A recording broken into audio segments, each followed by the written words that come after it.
विद्यालय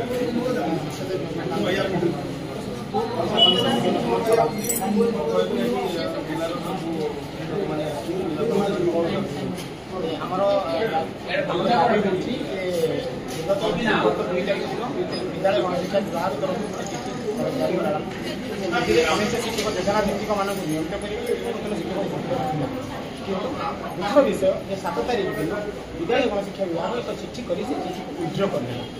तो एणु आम जो चिठी आम भविष्य अच्छी जो चिठी ओडार शिक्षा व्यवस्था एक ऐतिहासिक युगान्तकारी पदक्षेप पाई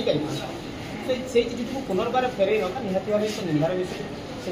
आम आज मुख्यमंत्री के उद्देश्य जिलापाल माध्यम एक दाबीपत्र प्रदान कर कनिष्ठ शिक्षक मानक जो योजना भित्तिक मानक नियमित करेंगे नूतन शिक्षक छुट्टी करेंगे जो चिठी विधानसभा सुपारिश कमिटी सुपारिश कर विद्यालय गणशिक्षा विभाग विभिन्न अधिकारी दस्तखत सहित प्रकाश करते से चिठी को पुनर्बार मुख्यमंत्री अनुमोदन करके कार्यकारी कर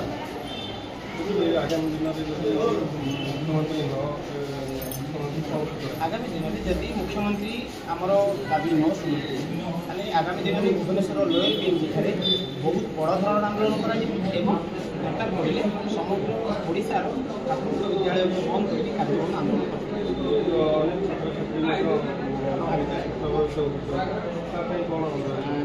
आम छात्र छात्री मैंने प्रभावित हेबे बोली गत थर छुट्टी आंदोलन कर खरा छुट्टी आंदोलन कर आम चाहूँ आम पिला मैंने प्रभावित न हो कौन जगह आम पिलाटी गरीब श्रेणी पिलाटी आसूँ आमको पसंद अच्छे किंतु सरकार बुझा कि आम जो छुट्टी आंदोलन करूँ आम पाठपढ़ा प्रति केते मन था सरकार किंतु सरकार से कर्णपात न कर पुनर्बार कार्यवाह करने आह्वान कर काली सकाଳେ ओडावासी ये जनवाक काली सकाଳେ ओडावासी पिला शिक्षा क्षेत्र में किसी पहुँचे राज्य सरकार ही दायी।